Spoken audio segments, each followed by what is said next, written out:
आई, लहान तोंडी मोठा घास घेते मी, पण जे काही घडलं त्यातनं ना मला खूप प्रश्न पडले. त्या सगळ्या प्रश्नांची उत्तरं स्वतःहून शोधण्यापेक्षा मला असं वाटलं की तुम्हालाच स्पष्ट विचारावं. दिग्विजय देशमुख तुमचे भाऊ आहेत, हे इतकी वर्ष आमच्यापासून का लपवून ठेवलं तुम्ही? आई, नेमकं असं काय घडलं होतं की त्यांच्याशी असलेले सगळे संबंध तुम्हाला तोडावे लागले?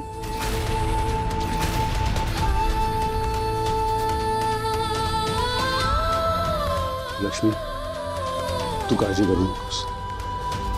हे दोघेही समजूतदार आहेत. हे काही आपल्याला आरोपीच्या पिंजऱ्यात नाही उभं करणार, उलट आपल्याला समजून घेतील. त्यामुळे सांगतो. बरोबर बोलताय तुम्ही. वीणा, माझा जन्म देशमुख घराण्यात झालेला. म्हणजे माझे बाबा हे गावातलं खूप मोठं प्रस्थ, खूप श्रीमंत, गावात खूप दरारा त्यांचा. माझ्यावर खूप प्रेम बाबांचं, पण तेवढेच शिस्तीचे. आणि दिग्विजय दादा तर खूपच शिस्तीचा, अगदी कडक स्वभावाचा. म्हणजे माझ्यावर प्रेम निश्चितच, पण एकंदरीत घरातलं वातावरण खूप शिस्तीचं. मी कॉलेजमध्ये असताना यांना भेटले, तरी यांच्या प्रेमात पडले कळलंच नाही मला. आमच्या भावी आयुष्याची, आमच्या संसाराची खूप स्वप्न पाहिली आम्ही. आणि माहिती होतं एक ना एक दिवस आम्ही लग्न करणार, आमची सगळी स्वप्न पूर्ण करणार. फक्त आमच्या या नात्याबद्दल कॉलेजमध्ये असताना घरी सांगितलं नव्हतं, कारण नाही म्हटलं तरी घरात आई नव्हती. त्यामुळे असं पटकन सांगणार कोणाला? हो, वहिनी होती, ती कायम पाठीशी असायची. कॉलेजचं शिक्षण माझं सुरू होतं आणि माझ्या लक्षात आलं की माझ्या घरात माझ्या लग्नाचा विषय निघायला लागला. मी माझ्या पद्धतीने घरी खूप वेळा सांगितलं की आता इतक्यात लग्न करायचं नाही, मला शिक्षण घ्यायचं आहे.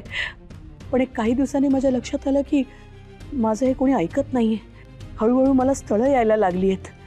बरं, स्थळं यायला लागले तिथपर्यंत ठीक होतं, पण मग एक दोन बघण्याचे कार्यक्रम करावे लागले मला.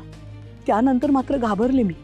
पण बाबांना किंवा दादाला सांगायची हिंमत नव्हती. अगं, मी कॉलेजमध्ये असताना पण दादा इतकं कडक शिस्तीचा ना की मी कॉलेजमध्ये किती वाजता जाते, किती वाजता निघते, या सगळ्यावर त्याचं लक्ष असायचं.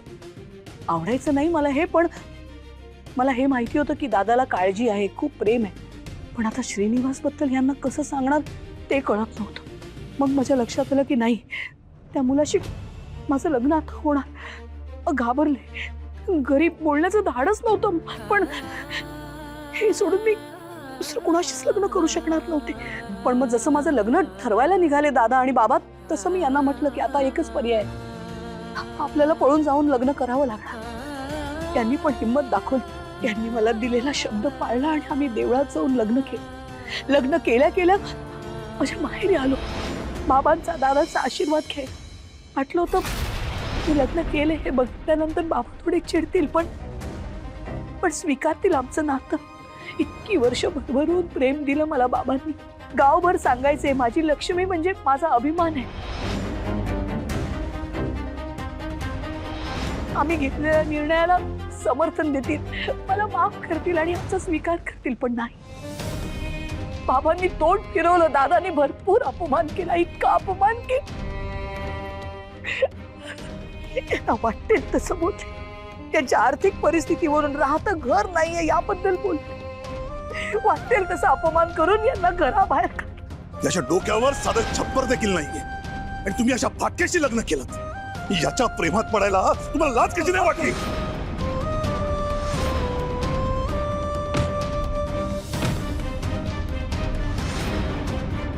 लक्ष्मी, तू शांत हो, नको रडूस का. शांत हो.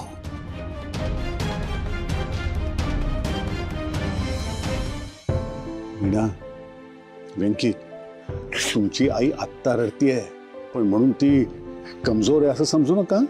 जेव्हा हिच्या दादाने माझा अपमान केला तेव्हा ही माझ्या पाठीशी उभी राहिली. तत्क्षणी तिने निर्णय घेतला की ज्या घरात माझ्या नवऱ्याचा अपमान होतो त्या घरात मी अजिबात राहणार नाही. हिने हिच्या दादाला तेव्हाच सुनावलं, आज आमच्या प्रेमावर तुमचा विश्वास नाहीये, ठीक आहे, पण एक दिवस याच प्रेमाच्या जोरावर आम्ही आमच्या स्वतःच्या हक्काच्या घराचं, स्वतःचं हक्काचं घर बांधू. आम्ही मान्य, आज माझ्या नवऱ्याच्या डोक्यावर हक्काचं छप्पर नाहीये, पण आम्ही एकमेकांना अशी साथ दिली तर एक दिवस असा नक्की येईल जेव्हा आमच्या डोक्यावर आमच्या हक्काचं छप्पर असेल। जोपर्यंत आम्ही स्वतःचं हक्काचं घर बांधत नाही तोपर्यंत ही लक्ष्मी तुमच्या घराचा उंबरा ओलांडणार नाही, शब्द आहे तिचा। आई, म्हणूनच तुम्हाला घर बांधायची ओढ आहे? आपल्या घरात लक्ष्मी निवासची पाटी त्याचमुळे आहे का? हो वीणा, लक्ष्मीनं भावाला जो शब्द दिलाय ना तो काहीही करून आम्हाला पूर्ण करायचा आहे। वीणा, आमचं हक्काचं घर असणं हा माझ्या लक्ष्मीचा अभिमान आहे आणि हा अभिमान मी कधीही तुटू देणार नाही। ज्या दिवशी लक्ष्मी हिच्या भावाच्या हातात आपल्या हक्काच्या घराच्या वास्तुशांतीची पत्रिका घेऊन जाईल त्या दिवशी माझी लक्ष्मी अभिमानानं ताठ मानेनं हिच्या माहेरी प्रवेश करेल। आई, वीणा, वेंकी, आता कळलं तुम्हाला लवकरात लवकर लक्ष्मी निवास मला का बांधायचं ते, आणि मी लक्ष्मी निवास बांधणार लवकरात लवकर, कारण मी ते बांधणार।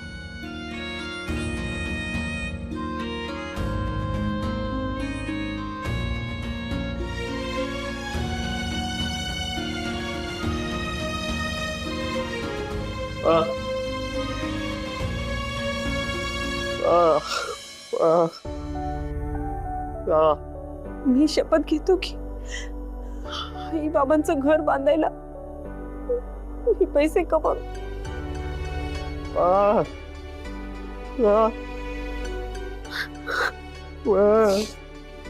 भाऊजी, तुम्ही तुमच्या फुलाच्या व्यवसायात ना खूप पैसे जमू। मी ना गृहलक्ष्मी ऍपच्या आणि घरघंटीच्या व्यवसायात ना कष्ट करून पैसे जमेल आणि पेटंट तर आहेच आहे आपल्याकडे, त्यातनं पैसे येतीलच ना, फॅक्टरीतनं पैसे येतील। आपण आता मिळून आई बाबांचं स्वप्न पूर्ण करू।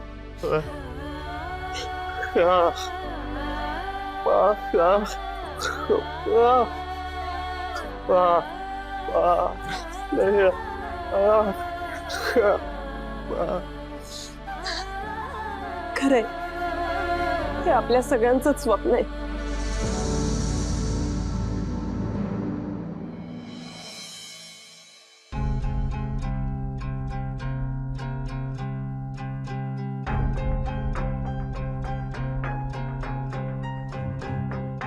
जानू आपणहून अजिबात बोलत नाहीये।